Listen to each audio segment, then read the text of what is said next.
paranormal. It surrounds us. It's everywhere. Tonight, you will hear from the people who live and work within these highly active locations, all in the efforts to discover America's most haunted. With your host, ghost hunter and author, Dan Terry.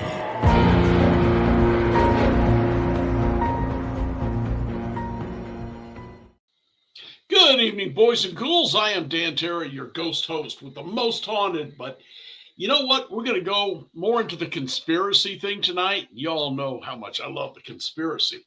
Hey, back in, I can't remember, the 90s, 2000, a British kid named McKinnon, I believe, got into some U.S. government, Air Force, NASA stuff looking for UFO information, found allegedly names of ships that do not exist here, and a listing of non-terrestrial officers, meaning people from the Earth who was not currently serving on Earth.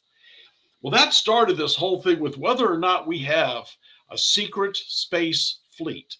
And I have got a guest tonight who will really change your mind if you think this is all nonsense. Tyler Kiwala is, he's an ET experiencer. He has done a lot of interviews. He runs his own conferences, Rebels of Disinformation or something like that. We'll talk to him about it here in a minute. But more importantly, I had him on before. Some of y'all may remember him. We talked about giants and how the Smithsonian is hiding stuff. I had done an article about it. I got to chat with him about it, and he brought some incredible evidence that it wasn't just giants. There's entire civilizations that is being hidden from us. But now he's on to the secret space fleet, and I'm going to bring him up so we can chat about it now. Tyler Kiwala. Unmute myself. Okay. Hey, how's it going? Not bad, Tyler. Last time you was here, you brought some incredible ideas and evidence on civilizations that may even still exist that we don't know about. But I missed your lecture on the secret space fleet. So I wanted to hear your opinion of that. It's something that really is interesting to me. Yeah, absolutely. First of all, it's Rebels of Disclosure, not Rebels of Disinformation, but I love it. We'll try that next time. Yeah. All right, Rebels of Disclosure. And yeah, you had me cracking up. But you've done a lot on disclosure of not just UFOs, but all kinds of things the government has been hiding from us. Yeah, absolutely. So it was actually, we grow up being interested in all this stuff, the paranormal, Sasquatch, cryptids, UFOs, but it's always just an interest. And it wasn't until 2018 when I really had this, I heard my very first secret space program whistleblower, and the testimony filled in all the blanks that you could say History Channel leaves us with. Okay. Every show ends with, it tells you all these amazing possibilities, and then it kind of debunks itself at the end of the show, and then you're just left hanging. Or could it be? Well, I started listening to these military whistleblowers, and they were filling in all the blanks. I'm like, this is the rest of the story. This is what they don't tell us on TV, and it made a lot of sense. And it's so outlandish, you can't just believe it at first. You just take it with a grain of salt, but it really got me going and sent me down this rabbit hole. Okay. And the more I looked, the more you try to debunk something like this, the more I was finding evidence to support it. And the evidence goes all the way back to Roswell, and even before that, even the late 1800s, if we really want to get into some of this stuff, some of the sightings. And if we talk about, we can talk about sightings, but who's piloting these crafts? Where do they come from? And did the humans actually know? Was there a secret society? Was there a pact made between a group of extraterrestrials and a group of humans way back before we were ever even privy to it? So you have to start asking yourself these questions. But I realized that, yes, I think something like that happened. And there has been a secret treaty or an agreement made for a very long time. And the whole Roswell incident, that's, obviously we know Stephen Greer's coming forward right now, and a bunch of other whistleblowers, the UAP task force. Jason Sands was just on Joe Rogan's podcast talking about some really incredible stuff. So all these guys are starting to reach the mainstream now with the surface level information of these programs. They're not really giving you everything yet, but there's a lot more there that the people who have been in this for years know about. We understand there's an order of operations that has to hit the public. They can't just throw it all on everybody at once. It's too much, because this stuff is so I heard a quote one time that I love. It said, "The truth is so unbelievable that it will debunk itself," because people won't believe it. They actually will genuinely reject it because we've been so programmed to not believe in this stuff. But the reality of the situation is, technologies such as time travel and teleportation exist. We have declassified CIA documents that verify this, documents that even claim we have men that can walk through walls and do amazing things. Psionic abilities like dream walking, where we can send our consciousness into another person's dream. Soul splitting, soul abduction, consciousness abduction. I mean, we're talking about things that should only exist in a sci-fi movie, but they're turns out to be real evidence, at least some sort of a paper trail that would indicate that this stuff actually exists. So you have to really go back to the drawing board and rethink everything you thought you knew. And we had, like you said, Gary McKinnon in 2001, the largest military hack of all time. He hacked the NASA and Navy servers, and he found a list of non-terrestrial officers and a list of space vessels, a space fleet, and even a photo of a cigar-shaped craft hovering in low Earth orbit that he says while he was trying to download that photo, somebody took over his computer and deleted it. So he never actually got to save the photo, but he talks about it.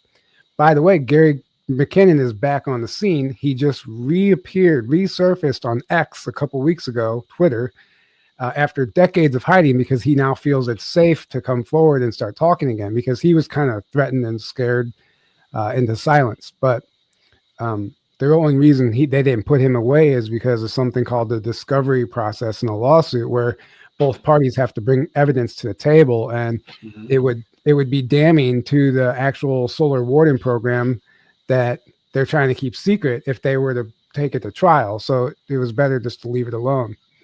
So we have, I mean, it depends on where you want to start with this, but in my personal opinion, there is the biggest aspect of this that people may not be ready to talk about, but I think it's one of the key factors in the understanding of the secret space program is the existence of time travel or teleportation, because what we're dealing with these UFOs are craft that aren't operating on an advanced propulsion system like we've been led to believe. Yes, some of them are. But when they travel, they're traversing space and time.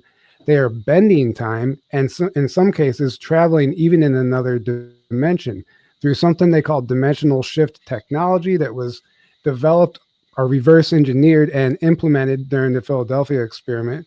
And it's been later used and retrofitted into our craft that military uses. They have a fleet at Area 51 and other bases all around the country, all around the world.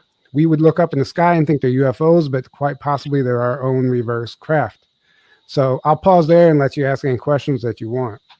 Well, let's go back to the McKinnon thing, because he had found this stuff and the U.S. government said it's not true, but we still want to bring him over here, try him, and put him in prison for 40 years.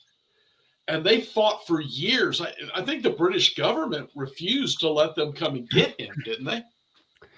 Yeah, I don't know all the politics of the situation, but I definitely know he'd never end up being put away. And I found out through a whistleblower, a Navy veteran, Daryl James, who his executive officer told him on the base that he was stationed at in St. Maug in England.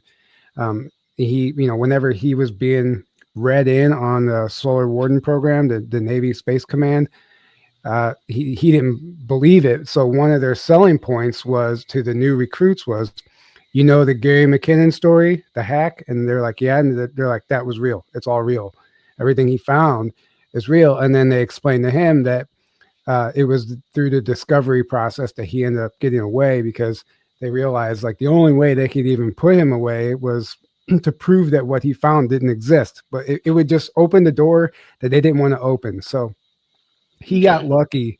He got lucky in that regard, but I think he might have been protected by higher forces too, because anything birthed in secrecy is technically not of the light, because they're keeping it a secret for a reason, and it's probably for nefarious purposes. And we can get into that, enslaving humanity and all this other stuff. But nevertheless, there seems to be a real secret space program, or programs, or what some people refer to as parallel space programs.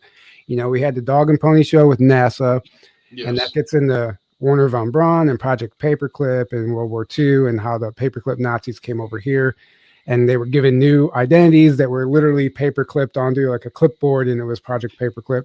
So, and obviously these Nazi scientists were basically implanted into our infrastructure on American soil. And Werner von Braun led the NASA division and the rockets. And depending on who you talk to and what you read, it seemed like he might have been put in place to kind of keep a lid on the real technology, make the Americans think that the rocket program was the greatest and best technology that we had, while simultaneously they were literally developing time travel technology with the Nazi bell. And even the latest Indiana Jones movie talks about that, The Dial of Destiny. There's a lot of truth to that movie, and that correlates to the Sands of Time material, which is where you find out the origins of time travel within the shadow government. It all ties together. So we had this Dog and Pony Show with the space program with NASA, and simultaneously being developed out was an actual secret space program that no one in the public eye knew about, where we get into the Vril Society, the women who were in Maria Orsic that were channeling blueprints from Aldebaran, and they were literally building UFOs based on the channeled blueprints. And this was Hitler, Karl Haushofer, Hans Kammler, all the big names in Germany at the time. They were all privy to this, because there was a deal made. It's a whole long story. I won't get into it, but might be all over the place right now. Sorry, this is my, one of my favorite subjects. So I'll let you ask another question if you'd like. When we're talking about this secret space force or secret space fleet, are we talking? Are we getting into real Star Trek, going to other planets, going to other solar systems, warp type speed, or time travel, whatever? Or are we just talking about something right here in the vicinity, say from Mars in? Definitely started off from Mars in. It seems that they, one of the first places that they went was the backside of the moon, and they already discovered bases there. And there's been a number of people, even a former Air Force captain or Sergeant Carl Wolf, who's deceased now, but he was one of the primary whistleblowers that talked about the bases on the backside of the moon. And he was a credible man. And they found those, they discovered those through their passes before the actual Apollo missions, when they were sending a satellite around the backside to basically scope out the area. So in all reality, the Apollo program was a reconnaissance mission. But it seemed to start off on the moon, and allegedly when we got there, the Germans had already established a base there at some point in the 40s, and there's information that indicates that they had even made it to Mars in the 40s as well. And it sounds crazy, but more and more people are coming forward, and you have to start asking yourself these questions. Did this really happen? And we have the alternatives. I don't know if you know about the alternative 1, 2, and 3 scenario. No. So I actually have that slide up just so I don't butcher it. So alternatives 1, 2, and 3. So back in 1977, there was a television program called The Science Report that would come on once a month or once a week, maybe. Okay. And they presented an episode as nonfiction science, and they called it Science Report Alternatives 1, 2, and 3. And they talked about this long-term plan of colonizing space. Plan 1 consisted of detonating nuclear bombs in the atmosphere to allow pollution to heat and dissipate into space. Operation Starfish Prime or Operation Fishbowl, that happened. We know that they were sending nukes into the upper atmosphere and blowing them up. That was alternative one. There's a whole bunch of theories behind that. Were they trying to blow a hole in the firmament? Were they trying to, whatever, who knows? Alternative two was a plan to construct vast subterranean habitats for the elite to escape to in the event of a global catastrophe. So they developed an underground network of domes, deep underground military bases, and even cities. That has been established. There have been credible men that have come forward and blew the whistle on that, and they have even done mainstream news reports at this point, disclosing the reality of these underground bases and cities. So that happened. Then you have alternative three, which was colonizing the moon and Mars, moving to space and colonizing the moon and Mars. Basically, a group of scientists and commoners were kidnapped to provide personnel for a project to colonize the moon and Mars, to prevent the leak of information about the programs. So they were essentially kidnapped against their will, and that gets into the whole Epstein Island thing. Believe it or not, they were blackmailed at the island and brought into these programs, so they would never talk. They had dirt on them. But according to the teleplay that was showed on TV, our moneyed masters see ET bases as the only escape from Earth doomed by pollution and overpopulation, and they are fleeing to domed cities on Mars and the moon. So this was on a television program in 1977 that they came back, and after they rebutted and said it was an April Fool's prank, but it wasn't released on April 1st. It was released in June of 1977. So they kind of wrote it off as a joke, but there's a lot of diehard people on the insides that said, no, they kind of have to tell you what they're doing. There's something called revelation of the method. They show you what they're doing. If you laugh at it, laugh it off as a joke, then the joke's on you. And they get away with it because now they have gotten our consent. So if alternative 1, 2, and 3 actually happened and were real, then this has been a plan, at least since the 70s, based on this program alone, of colonizing the moon and Mars. Have we made it past there? I would say so, based on some of these guys who are coming forward. But you don't want to go too far too fast with this stuff because it's a lot to grasp for some people. Okay, all right. There is a lot here to open up. Are these ETs, these aliens, are they with us? Are they against us? Are they? What's their story? What do we need to think about on this? It's not black and white. There's a lot of gray area there, and there's a lot of, I would say, warring factions. There's a lot of different ET groups that have made deals with our government. As we all know, the Great Treaty and Eisenhower, and that whole deal where allegedly they made a deal to exchange humans in exchange for technology. That we won't go spend a lot of time on that, but there seems to be some that are very for humanity and want to help us, and there seems to be some that want to enslave us or even possibly feed off of us. As crazy as that sounds, we may even be a fuel source for some of these nefarious groups, such as the reptilians and stuff. And we have the cattle mutilations and all these things that you wouldn't think a benevolent race would come and do to our planet. So there's like Stephen Greer, he's a broken record when it comes to this. He's adamant that there are no negative ETs. I think he has been sadly misinformed. I think that's as silly as saying there's no negative humans. I think it's just there's diversity within every species, and I think it's up to the individual, especially an intelligent race. There's always going to be greed involved, and ego, and there's things just because you're an ET doesn't mean that you're enlightened. And that's what we have to understand. So I think there's more politics involved behind the scenes. And I think a lot of the stuff that we see playing out on the surface, even in the political arena, is the result of some of these warring ET factions in the background that have been working alongside our governments and underground right beneath our feet for decades. Mm-hmm. Was any of them here before all this? Was there aliens living here 1,000, 2,000, 10,000 years ago? So, yeah, I mean, I would say absolutely, from my opinion, but that's debatable, obviously. The whole ancient aliens things kind of, primed the whole collective consciousness with that show in 2010 when it came out. It was kind of mind blowing, but it planted that seed. Oh, aliens have been here all along, right? And there's evidence of that. And I met a man in Sedona recently, right after the UNX conference. I went to Sedona for another conference, and I was staying with a man who I didn't even know who he was until I got to his house. And he's an 85-year-old quantum physicist who worked 40 years in the shadow government reverse engineering UFOs.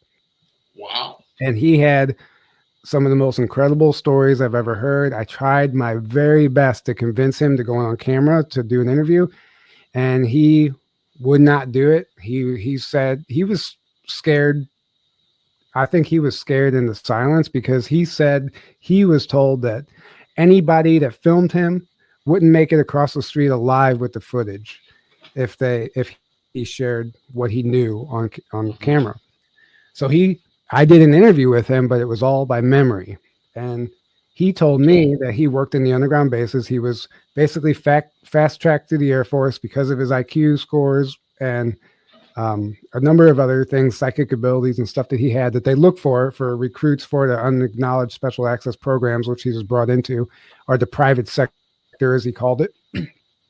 And he said that they frequented the tunnel network. That's how they got around the whole country from base to base. There's a tram system underground that takes you all over the place, even all over the planet. He even claimed it goes under the oceans. And he said some of these tunnels were fairly new, man-made within the last 50, 60, 70 years. But he said some of them are so old, they don't have any idea who built them.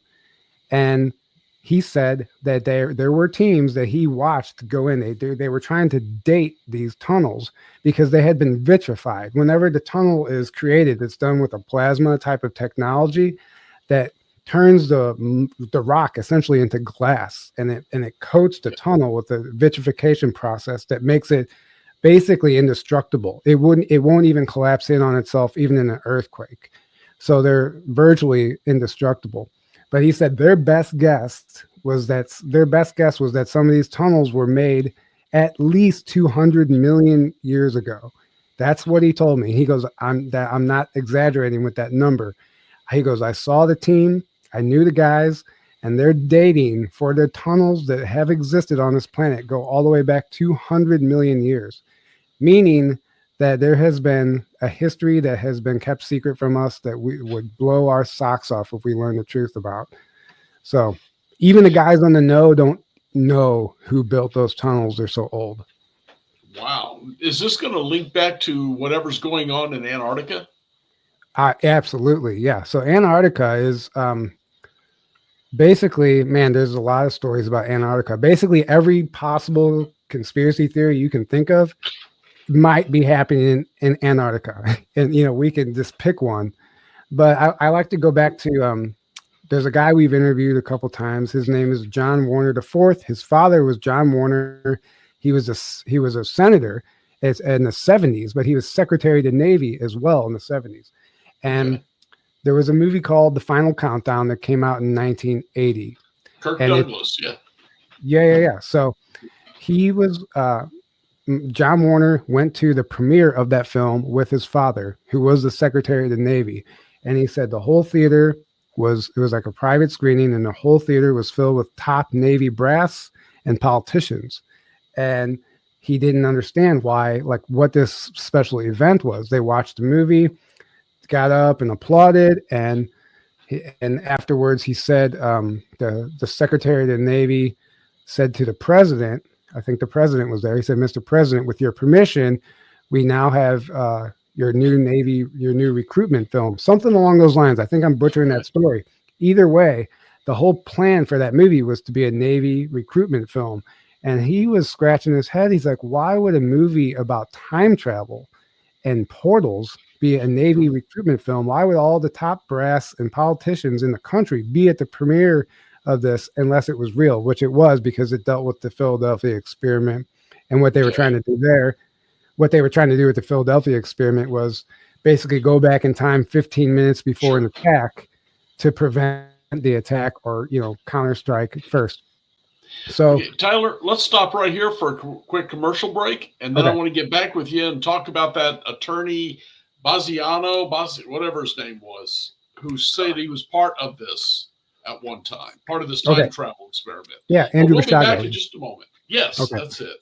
Talk to The you. Unx Network presents a health and wellness spiritually based brand of hemp-derived CBD products made by Hopewell Farm in Harrogate, Tennessee. We apply our Cathara energy work with all of our plants and products. Our products made in small batches with only 2 ingredients of pure hemp, full spectrum crude oil, and coconut-derived MCT oil. Third-party lab tested for potency and legal THC levels with 6 strengths of 1 ounce oil to choose from. Know what you're buying and get what you pay for from Hopewell Farm. Applied directly to a specific area, Hopewell Farm topical salve in 1 ounce and ½ ounce sizes made with pure hemp crude oil, comfrey extract, and all natural ingredients. Find the Hopewell Farm link and coupon code on the Unx Network website at unxnetwork.com. That's unxnetwork.com.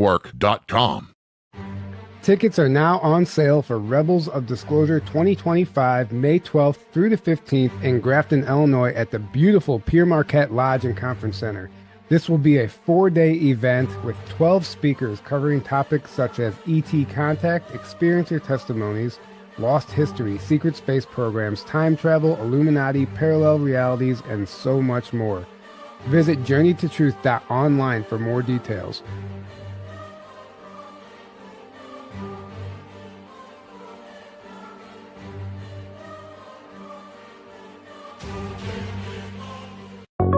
The Unx Network classes and workshops are enrolling now for 2025. If you're interested in psychic protection, chakra balancing, dowsing, or perhaps healing with sound and music, visit unxnetwork.com to see our complete series of live and on-demand classes and workshops hosted by the one and only Margie K. For example, in January 2025, you could spend 4 Saturdays with Margie for her exclusive live remote viewing workshop. Margie K is one of the most accomplished remote viewers in the world, and she will share her secrets and totally unique methods in this course. Some courses are open now. Seating is limited for these live courses, so register now at unxnetwork.com. Unx members use promo code XMEM for an additional 15% discount.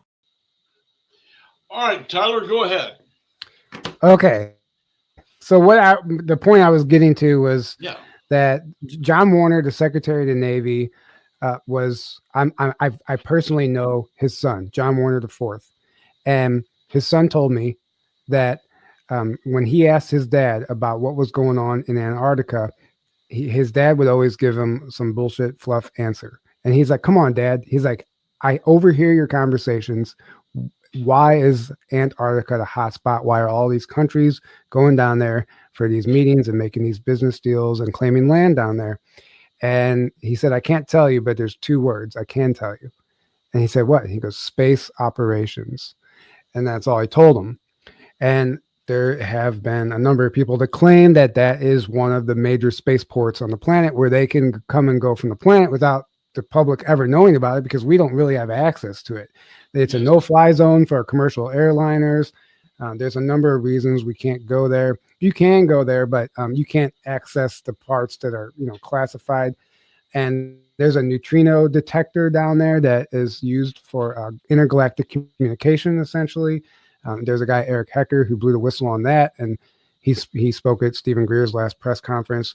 So they have a device down there that can absolutely communicate intergalactically through a quantum entanglement, essentially meaning instantaneous communication across the universe. And it is a big array under the ice, 1 square mile, 1 mile by 1 mile wide, by long, by deep. It's a cube of these antenna arrays under the ice, but it's a communications device for not only within the planet, but with, in space as well. Mm-hmm. So Antarctica absolutely plays a huge role in this. And there's allegedly crashed UFOs down there that have been frozen in ice for centuries by the ancient builder race, the people who are responsible for the pyramids and all the ancient megaliths. Underground caverns and civilizations of ETs that still exist and reside there today. So that's Antarctica. And you mentioned wanting to know something about Andrew Basiago. Well, I was kind of going on this idea that you were talking about they used the time travel, and he claimed he was, as a child, part of that experiment, Operation Stargate, I think it was. Yeah, well, Stargate is actually is a remote viewing program, but it might be tied in. But it was Project Pegasus in particular that he talked about being involved with, and basically his dad sold him into the program. You know, his dad was working for the shadow government, for lack of a better term, and his son, he was born into the program, and they were using children essentially as test subjects for early time travel technology. And he claims to have been a part of 8 different modalities of time travel that they were attempting to use. And we've interviewed him. He's listed the different modalities, and he has there are very there's temporal effects, health effects that actually impact you over time. And he has lost his vision from going through these portals, essentially, because when you go through a portal, he claims that there's something that happens called molecular dissociation, where your body literally molecular dissociates. You'd basically die and come back to life when you go through a portal, and it takes a toll on your body after years of this. And the guys who pilot the UFOs that were reverse engineering the UFOs were experiencing these same effects, because when they finally turned these UFOs on, they weren't just traveling in space, they were traveling in time. So they thought they were gone for an hour, but the guys on the ground thought they were gone for 3 days. And you can read these reports. So there's definitely something going on with time travel just by operating the craft themselves. So temporal dissociation has negative health effects on you. And that's what happened with Andrew. He lost his vision, but he claims that it's very real. And they have, he says the whole game, there's a temporal war being fought behind the scenes right now, that he said everything, all the governments, all the private sectors, the whole game is, the name of the game is trying to get their hands on the next best time tech. And he calls it time travel cat and mouse. And there's groups going back and, changing history and altering the timeline, and it's creating Mandela effects, and there's glitches and all these weird things. And there's so many groups that can't keep up with it. And he said in the early days, when they were testing this technology and they didn't have control, they couldn't contain the field, that they were they were tearing a hole in space-time every time they would travel. And they didn't have the technology early on to contain the field, meaning it would leave an open hole and literally allow in what they would call interdimensional invaders. A lot of the UFO flap in the 40s and 50s, they claim came from other dimensions, because they were tearing so many holes all over the place, like with the Philadelphia experiment and Nazi Bell. It was tearing holes in space-time, and UFOs and craft were coming in literally from other dimensions, and we had this huge flap. So they built HARP, which we now know is a weather modification antenna array. But allegedly, the original intention for HARP was to try and create a frequency net around at least our country at the time, but around the planet, to seal up these holes. They were trying their best because they didn't know.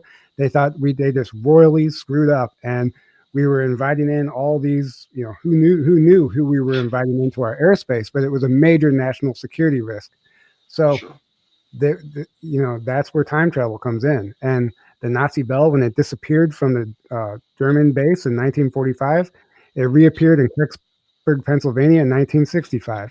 The exact same craft. And the paperclip scientists that were involved in the crash recovery team, they knew exactly what they were looking at whenever it landed. Not our guys. Our guys didn't know, but there were guys on that team that knew exactly what it was, and they couldn't believe that it actually time traveled. It didn't just disappear. It time traveled 20 years into the future. If they were discovering things like that, you can only imagine where they're at now with this stuff. Right. And that's kind of what I'm trying to figure out. A friend of yours and mine, Lily Nova, was a guest on the show and showed an incredible video she took, which honestly to me looked like one UFO, I'll just call it that because that's what I was raised with, shooting another one. I saw the beam go across and this thing disappeared. Mm-hmm. And I've played it here. I'm sure you've seen it many times. What is there a war going on that we're not aware of? Allegedly, yes, and it's been happening for quite some time. And I think a lot of the anomalies that we see in the sky sometimes, I think they can so easily be explained away as a Starlink launch, or a rocket coming back to Earth, or a shooting star. But what if it's not? What if we're seeing the result of some sort of space battle as well, and a craft is burning up in our atmosphere?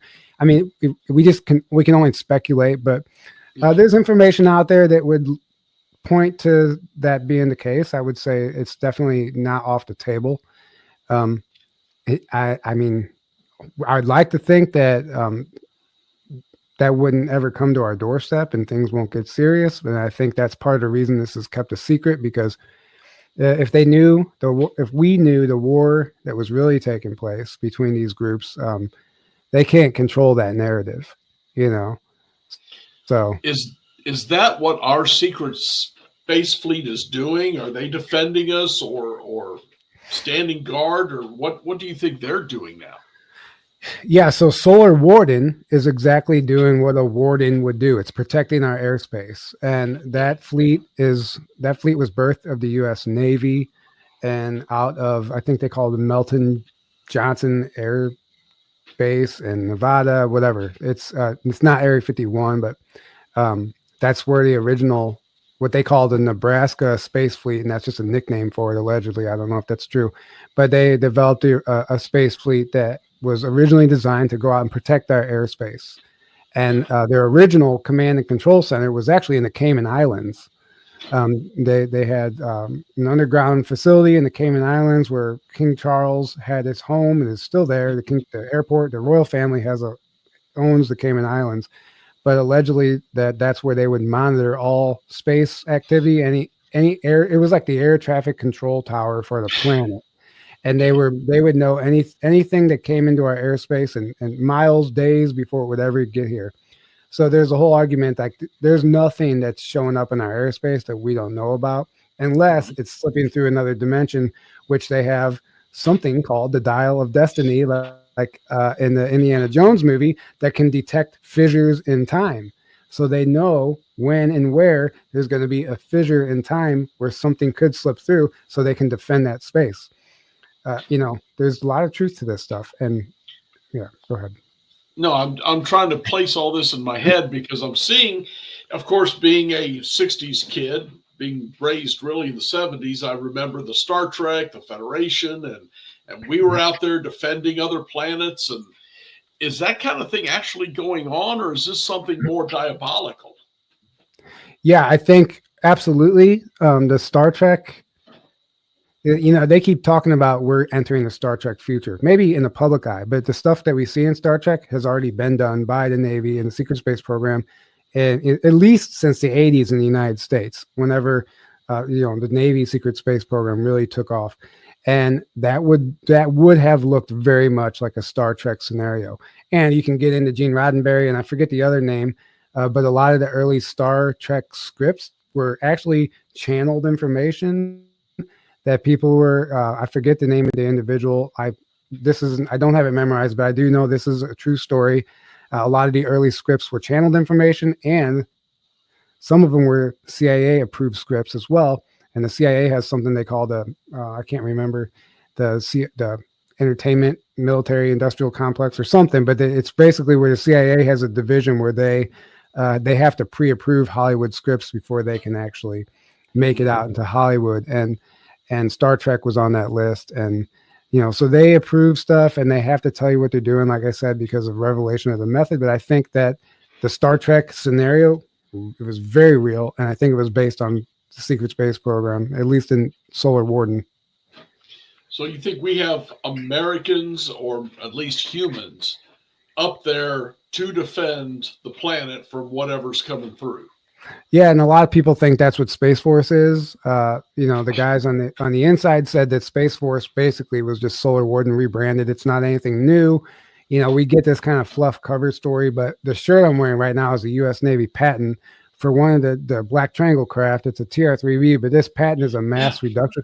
it's a mass reduction device. So what it does is it reduces the mass of an object as it increases in speed, so it can travel the speed of light. Because that was always the theory. You can't travel faster than the speed of the light, because as you increase in speed, you increase in mass, and that therefore it slows you down. So this device, this technology, is installed in the hull of the craft, but it's actually a repurposed, a restructured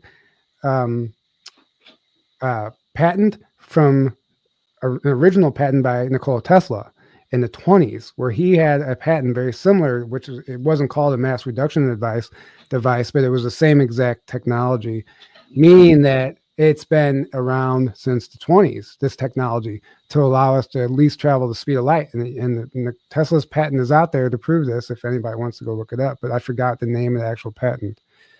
So, which would indicate that humans are in space.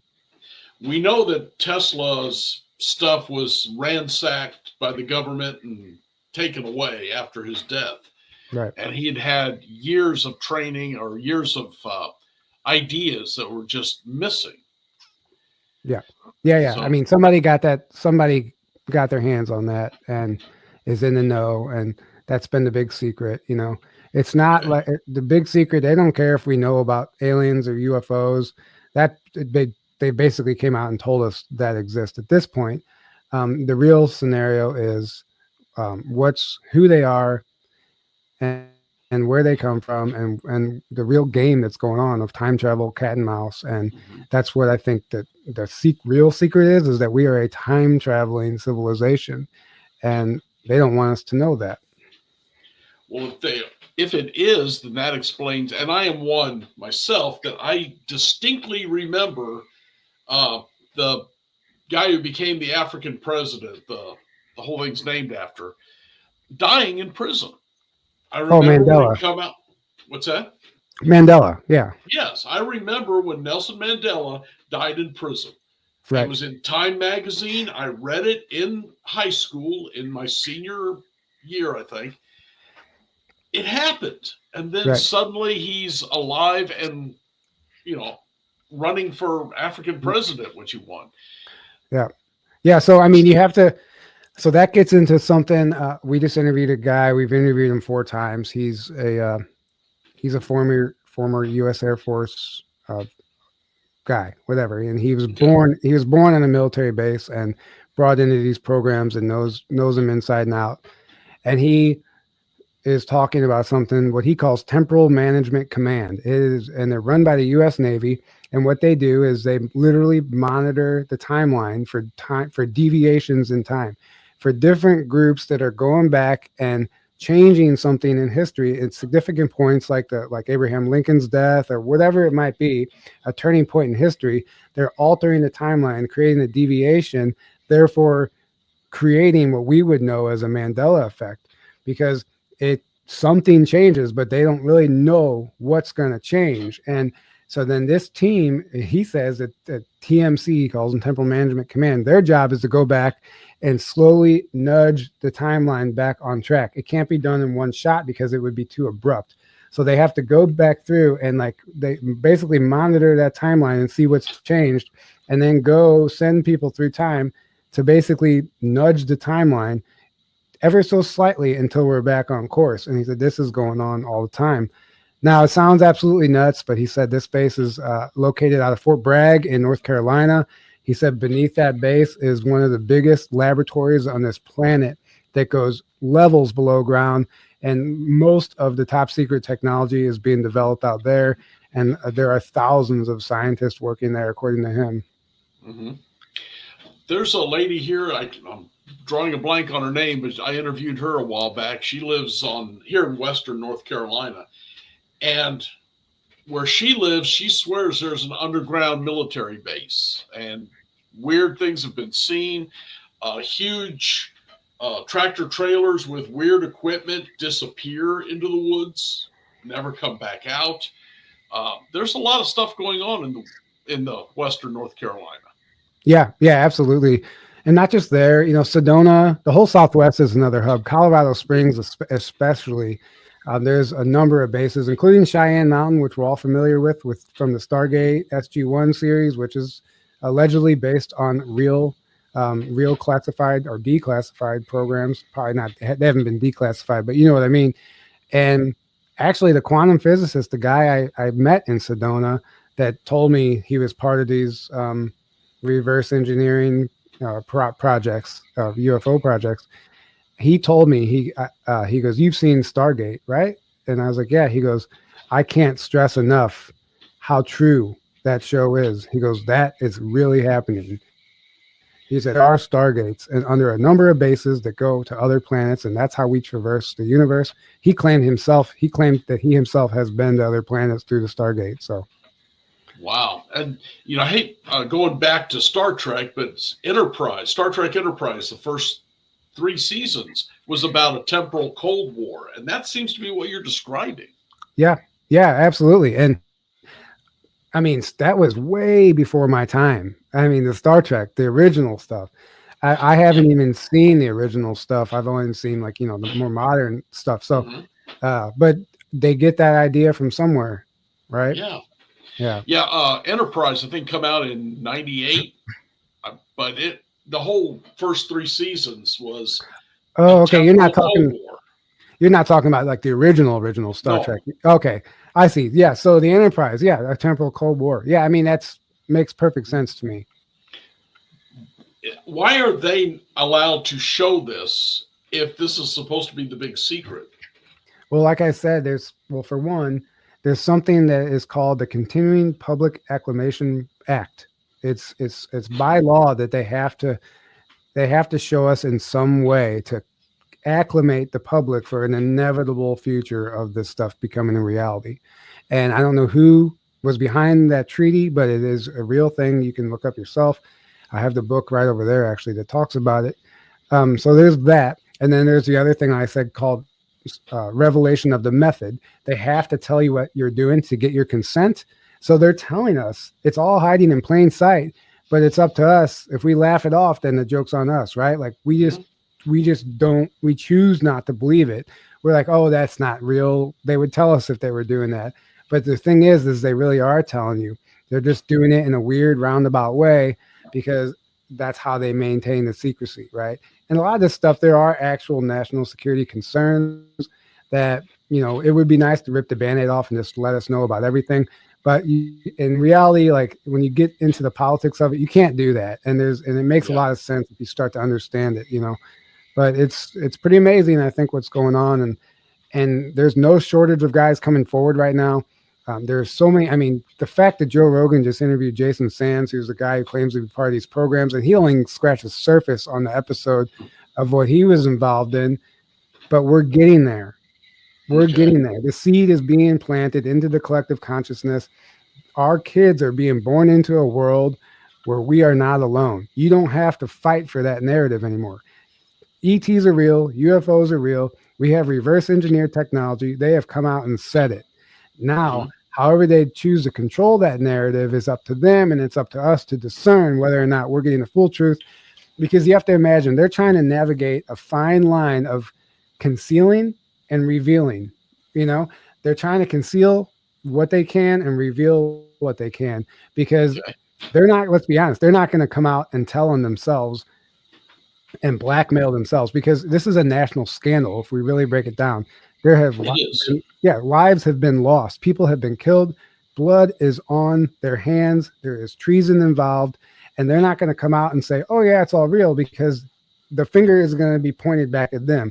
So they're trying to figure out a way to disclose this by concealing what they can and revealing what they have to, basically. And they're walking a tightrope right now. So it's up to us to read between the lines, like, okay, this is obviously a controlled narrative coming from Greer, because we know there's a nefarious faction involved here. And the fact that he's a broken record, just saying this over and over and over, I'm like, okay, we have to really question this stuff. We can't take it at face value, even if it's coming from some of our favorite people. You don't know who's bought and paid for, and you don't know the reality of the situation. And there are politics. There is layers upon layers upon layers, and the onion is a never-ending onion. Tyler, before you go, and we're running real close here, but I do have to ask you about your conference coming up. Yeah. So I'm going to take a drink. Sure. I've been hosting a podcast since 2019, and we've interviewed hundreds of people. And in 2022, we decided to start hosting conferences. And we are on our fourth annual conference this year, May 12th through the 16th or 15th in Grafton, Illinois. And what the conference is we just take our favorite people that we've interviewed and say, hey, do you want to speak at our conference? And we give them an opportunity to speak on stage and actually give a full-on presentation instead of just, being interviewed, right? And we turn it into more of a vacation conference. It's outdoors.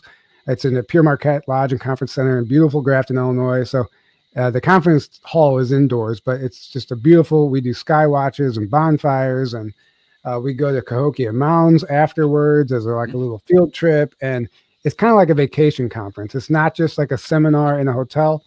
Those are great for information, but we're trying to create a bigger experience for everyone. And anybody who's interested, they can grab a ticket at journeytotruth.online. Tickets are still available. It starts in May 12th. And if you can't make it in person, there's live stream passes available and 1-day passes if you can't make it for the whole time. And you got a book coming out soon? Yeah, it's in the editing process right now. I've been writing it for years, actually, but it could have gotten done a lot quicker, but it's just, how life is. But it's finally getting towards the end, and I'm not ready to actually pull the trigger. I'm releasing all the details yet, but it's going to be somewhere around the 300-400 page range, and it's a detailed account of a lot of the experiences I've happened to, or a lot of the experiences that have happened to me, mixed in with a lot of my research on the subject. And so it's not just me telling my story. I'm sharing what I've learned along the way, and it's a pretty comprehensive book, and I'm really excited about it. And one more thing I just want to brush on here is you've gotten into a little issues with the information you give. We talked about it before. Your show has actually been removed from some platforms because of the information you're sharing. Yeah, absolutely. We had, the big one, YouTube. I'll just say they don't care if we say their name, but they removed our channel when we were finally really getting big and gaining traction. And we've created 4 backup accounts since, and they've deleted every one of them. And we're on our 5th one because people we still like to put it out. But now we had to use my co-host girlfriend's dad's information to even create the 5th channel. But they still have us flagged, and they don't even let us share links under our videos. We can't do anything. We can just post the content, and that's it. But at one point there was a purge, and we were taken down off of virtually every social media platform all at once. They pulled the rug out from under us. So, really, they took us off Twitter, Instagram, Facebook, Linktree even booted us, PayPal, Venmo, YouTube, Spotify. They just wiped us off the map, and we had to start over everywhere. So we're just in the process of rebuilding. But so where can people hear your show, Journey to Truth, now? If you go to our website, journeytotruth.online, that's the central hub that will take you to all the platforms you can listen to it. You can watch us on Rumble, primarily on Rumble for the video platform. We do have a YouTube channel for now, but there's 2 strikes on it. We have that. Then we have our Patreon, which is $5 a month, but you can join the free tier of our Patreon and watch all of our episodes over there ad-free. You don't have to sit through ads or anything. It's just a raw format. We're on Apple Podcasts and Spotify again and all that stuff. So there's a number of places you can find us, but we're trying to really build an audience over on Rumble. So I would encourage people to go over there. Well, Tyler, Kiwala, thanks for coming on. Looking forward to the book coming out. And man, watch your back. You may be pushing some pretty dangerous spots here. I know, right? I've experienced my fair share of what we would call targeting, but that's a different conversation. So, right, we'll have to have that one sometime too. But man, you're always a great guest. Thanks for coming back. I appreciate that. Yeah, thanks for having me. It's a lot of fun. You take care of yourself, man. Seriously, watch your back. All right. I will. Thank you. See ya. All right, friends, we're just about done here for today. I want to thank you all for coming back. And, man, Tyler is awesome. And just keep in mind what I've always said to people. Honestly, it's not paranoia when they really are out to get you. Something I said, and I still believe that. So thanks again. Margie K come in and helped us out as the producer tonight. Wanted to ask, say some prayers for Race. He's having a medical issue, and you all know how Race has really been my backbone on all this. So say a little prayer for him. And I think the most important thing, though, friends, that I can ask you all to do is stay spooked. Good night.